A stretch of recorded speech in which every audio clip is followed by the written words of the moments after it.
Բարի օր, ժամը 16-ն է, Ազատության ուղիղ եթերում լրատվական կենտրոնն է։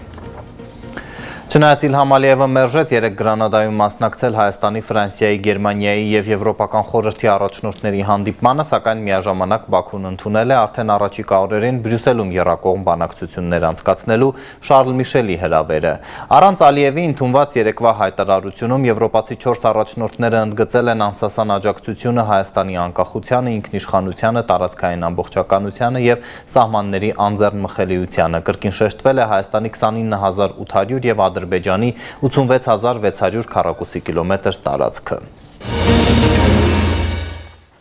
Վարչապետ Նիկոլ Փաշինյանը հոկտեմբերի 18-ին ելույթ է ունենալու Եվրախորհրդարանի լիագումար նիստում։ Երեկ Եվրախորհրդարանը ձայների գերակշռող մեծամասնությամբ ընդունեց Լեռնային Ղարաբաղի վերաբերյալ բանաձև, որն Արցախում տեղի ունեցածը որակում է էթնիկ զտումներ։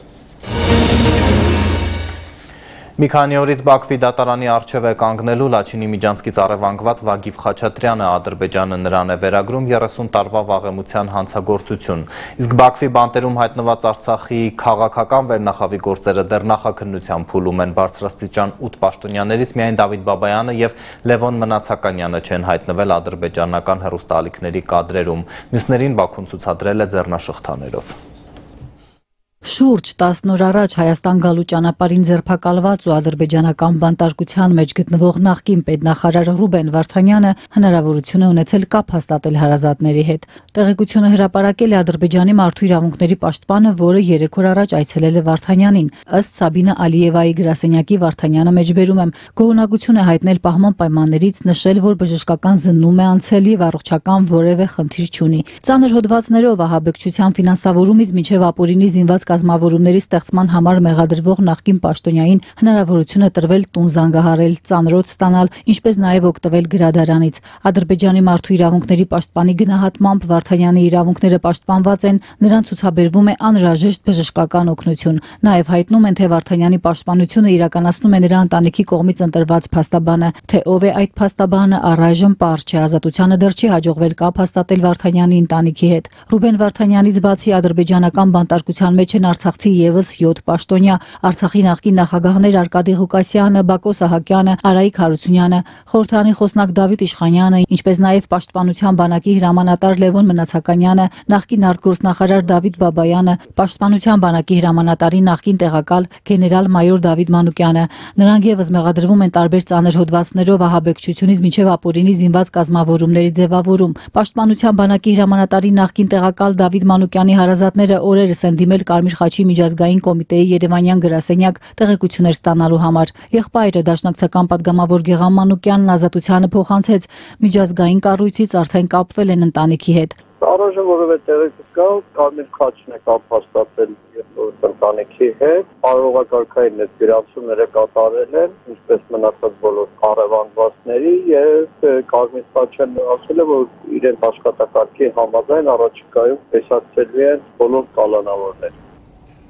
Արդարադատության միջազգային դատարանը հոկտեմբերի 12-ին Հայաստանն ընդդեմ Ադրբեջանի գործով լսումներ է նշանակել։ Երևանը ՄԱԿ-ի դատարանին կոչ է արել հաստատել Բաքվի հանձնառությունը հրաժարվելու ցանկացած գործողությունից, որն ուղղակի կամ անուղղակի միտված է մնացած էթնիկ հայերին Լեռնային Ղարաբաղից տեղահանելուն։ Հայաստանն ակնկալում է, որ Ադրբեջանը ձեռնպակ կմնա պատժիչ միջոցներից Լեռնային Ղարաբաղի քաղաքական գործիչների կամ զինվորականների նկատմամբ։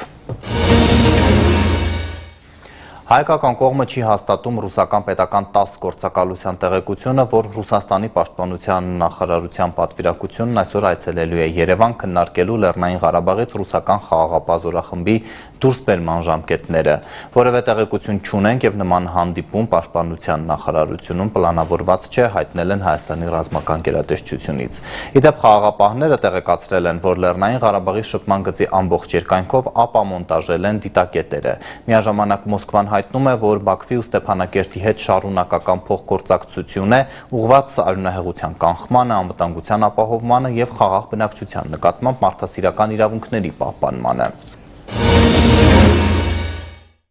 Ֆրանսիան մտադիր չէ պատժամիջոցներ սահմանել Ադրբեջանի դեմ։ Էմանուել Մակրոնը նախընտրում է զանգահարել Ալիևին շարունակելու ճնշումը Հայաստանը լավագույնս պաշտպանելու համար։ Դրա համար Փարիզը նաև մտադիր է Երևանի հետ ռազմատեխնիկայի տրամադրման պայմանագիր ստորագրել։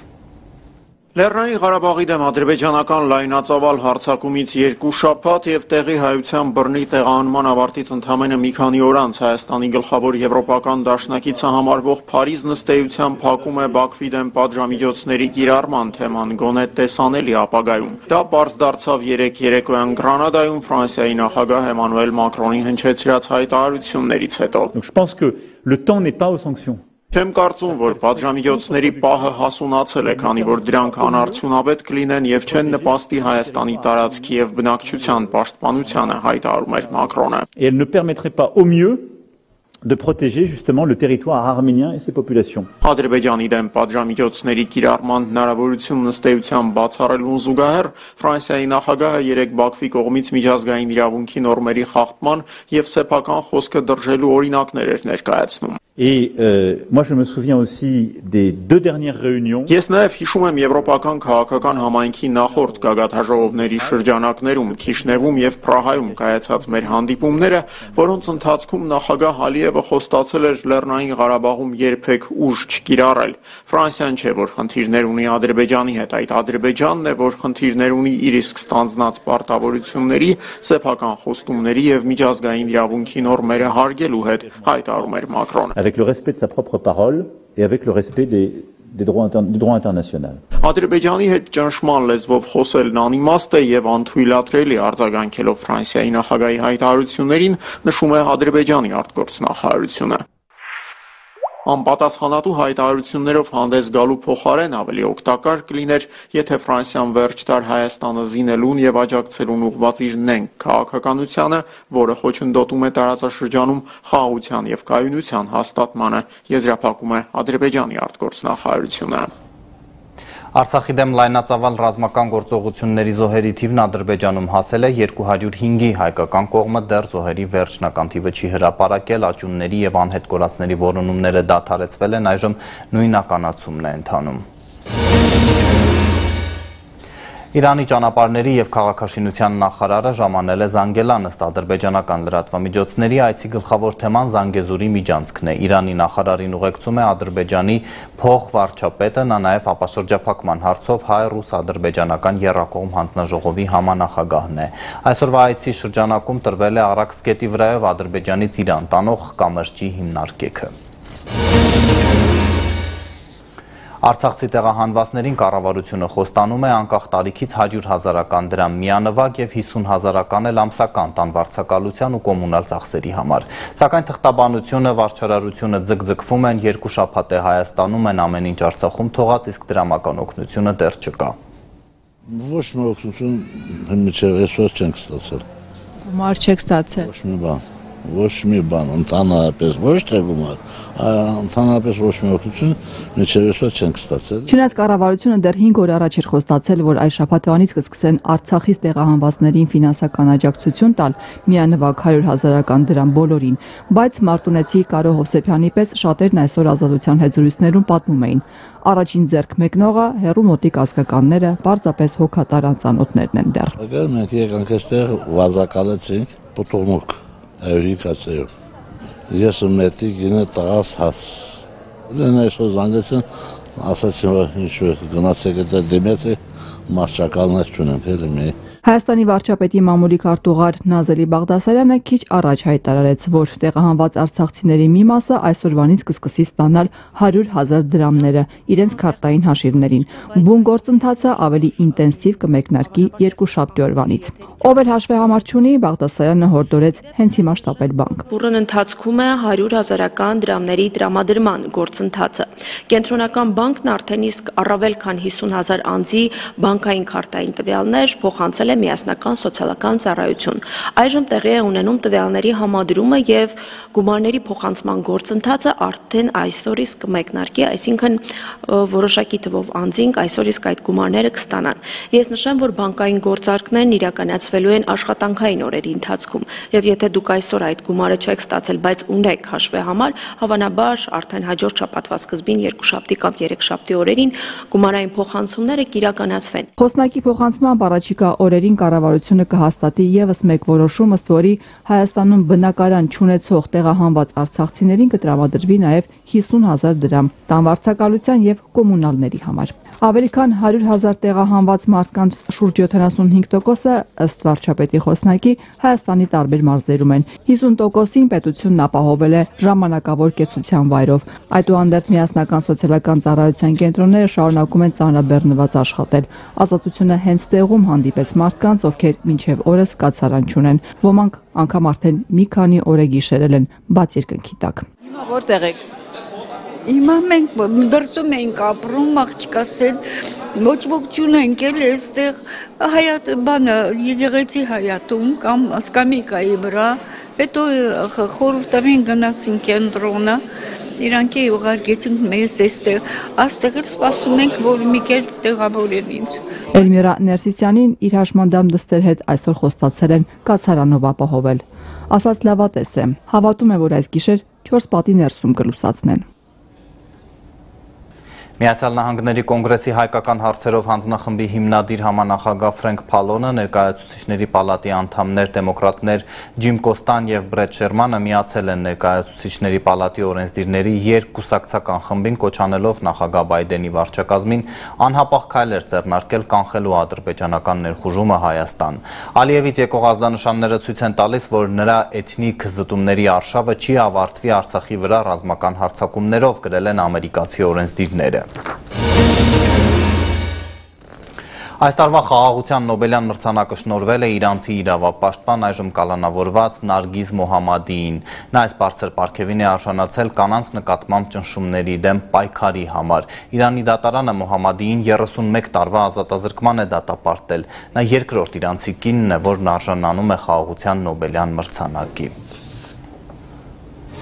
Այս թողարկմանն այսքանը, լրատվությամբ կհանդիպենք ժամը 18-ին, դիտեք Ազատություն կաբելային հեռուստաալիքներով և բաժանորդագրվեք մեր էջերին սոցիալական ցանցերում։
Ինչ անել, եթե